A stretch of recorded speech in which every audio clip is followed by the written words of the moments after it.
So you guys ready? Two of you guys over here ready? Are you guys ready? Let's get this party started. Let's kick the video.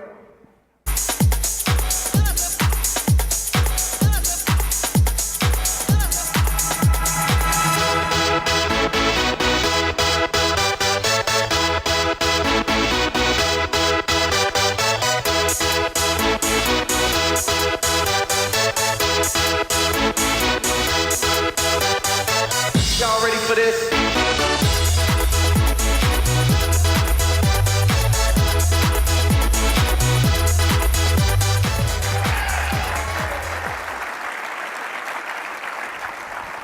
Every time I watch that highlight, I have two different reactions. One is it kind of gets me fired up a little bit.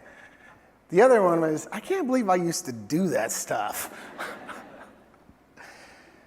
So it was the 1993 season for the Kansas City Chiefs. There was a lot of anticipation going into that season. Why?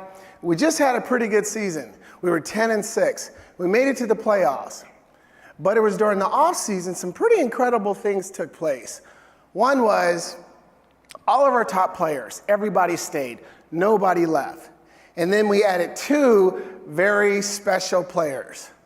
Number 32, Hall of Fame running back, Marcus Allen. Does everybody remember Marcus Allen? Oh yeah, one of the great ones. And then we added number 19, the great Joe Montana. Now I can remember the very first game, the very first huddle with Joe. We're in Tampa Bay and waiting for Joe to enter the huddle and give us the play. Here he comes. All right, guys, you ready? This is gonna be a great season. So here's the first play. Hold up, JJ. At some point, we're calling XNZ post. When I call that post route, you better fly, because I'm going to launch it. As soon as he said that, it was like my heart kind of jumped out of my chest for a second. And for that very moment, I started questioning my abilities. What if I mess up?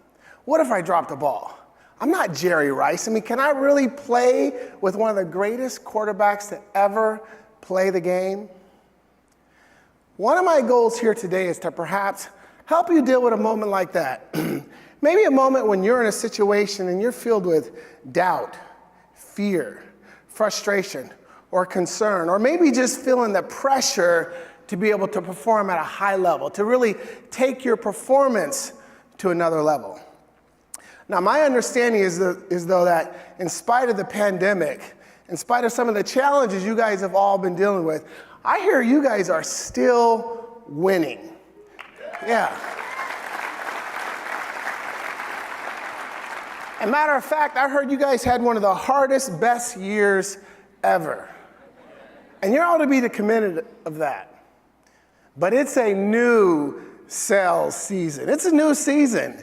And it's your moment, right? So the mentality has to be more like, how can you be better than you were the season before? How can you improve? How can you grow? How can you truly seize the opportunities waiting for you this year? Because that's what I'm really going to be talking about.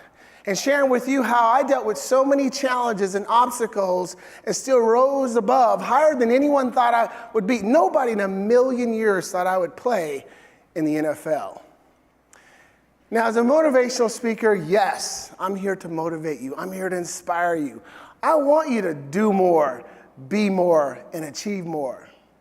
But at the same time, I'm here to help you elevate your performance so that you're always performing at the highest level, so that you are the best of the best at what you do and you stay the best.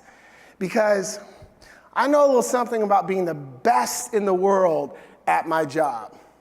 So when you think about this simple game we call football, where we're throwing and catching and kicking this leather ball, there are millions of people playing this game throughout the world. Millions of people.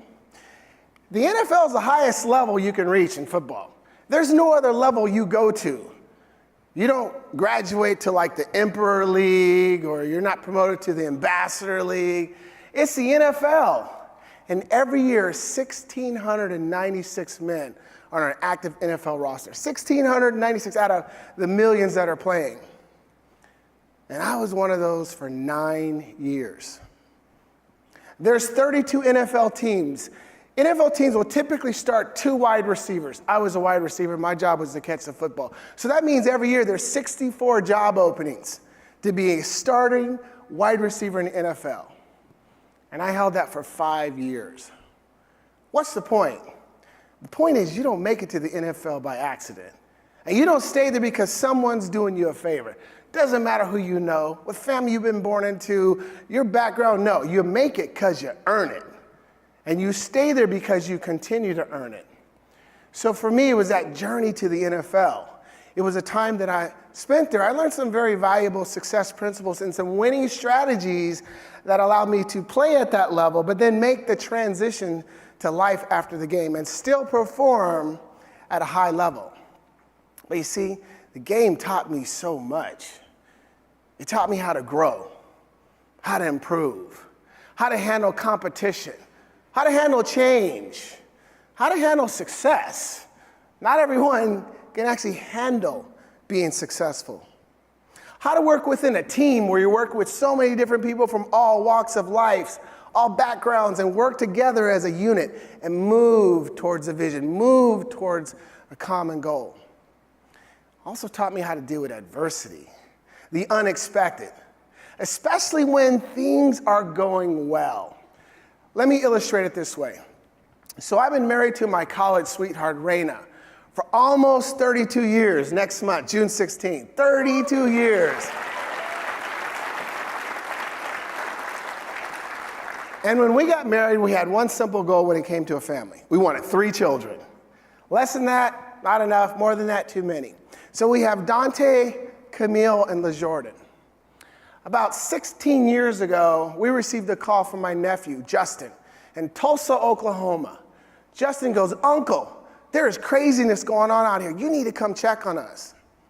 So 24 hours later after that, I'm on a plane flying to Tulsa, Oklahoma to check on my 5 nieces and nephews.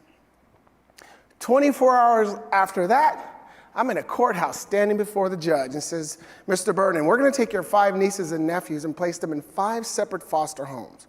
You're the next of kin, so what would you like to do?" What do you do in a moment where you got to make a split-second decision that's going to impact so many lives? Well, the first thing I did, I was like, "Judge, let me call my wife first." But after a 5-minute conversation, we were like, "Let's take all 5 of the children."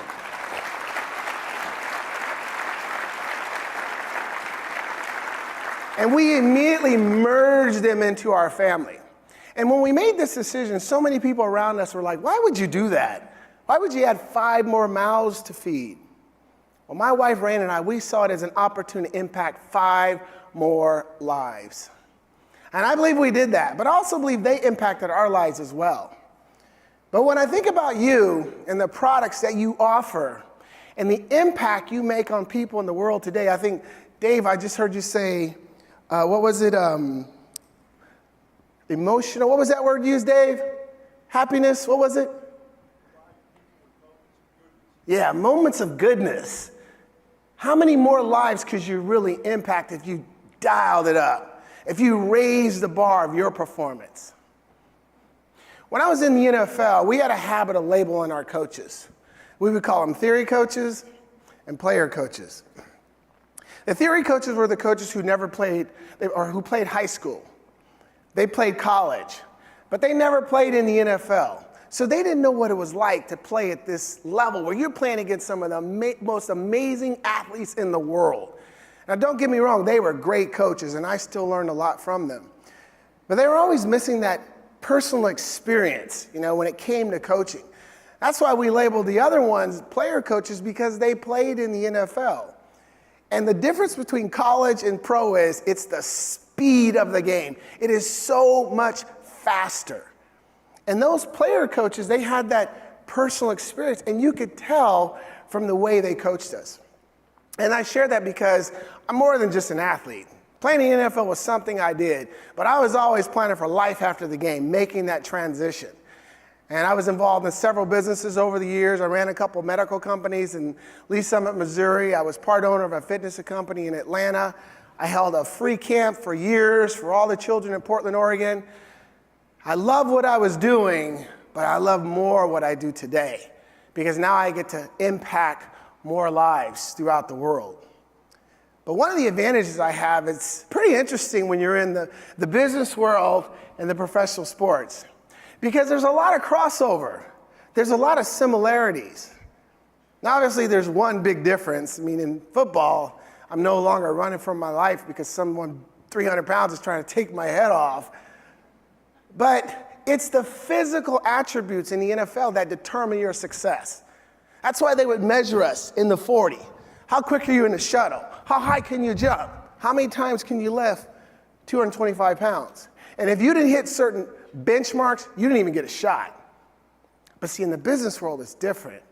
We control the odds. And it's all based on our effort and our commitment. And think about that. The effort we make every single day to do our job, that's our responsibility. And that's something we can control. So let me ask this. How many of you have actually had a conversation with a professional athlete? I mean, a real conversation. Got to talk to them and get to know them. Anybody here ever talked to a professional athlete? Bobby Abear. Can you catch? Can you catch? Bobby Abear. Yes, he was my quarterback. And I asked this question because we're kind of a different breed. And you find out how it is we were able to make it to that level. And here's where I'm going. I want you to remember this. When I was a young athlete, my coaches would always say, hey, JJ, outwork the competition. Work 2 times as hard as your competitor, and you'll always win on game day. So that was the approach I took. And it worked in high school. It worked in college. It didn't work in the NFL. Because everyone was a great athlete. Everyone was putting in the work. So what I learned after year 1, when I saw so much parity, was making those 1% improvements every day. I was striving to make these little tweaks, improvements here, there, and there in my game. And that was the difference between whether you played on Sunday or whether you watched the game from your sofa on Sunday. And I share that with you because when you get a chance to listen to someone like me who's a high performer in another profession, there's always something you can learn. And you're looking for those little 1% incremental improvements, because that could be the difference between you going from here to there as you look to exceed your goals. Now, recognizing that we have so many people here from the Hershey team, I know we got salespeople in the house, we got those from marketing and finance and human resources and supply chain and all these other departments. But here's what I need you to think about. There's a saying out there that goes like, there is no I in team. Has everybody heard that? There is no I in team.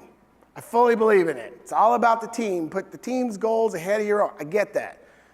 But what makes you a better teammate is when you flip that and you say, there better be an I in team.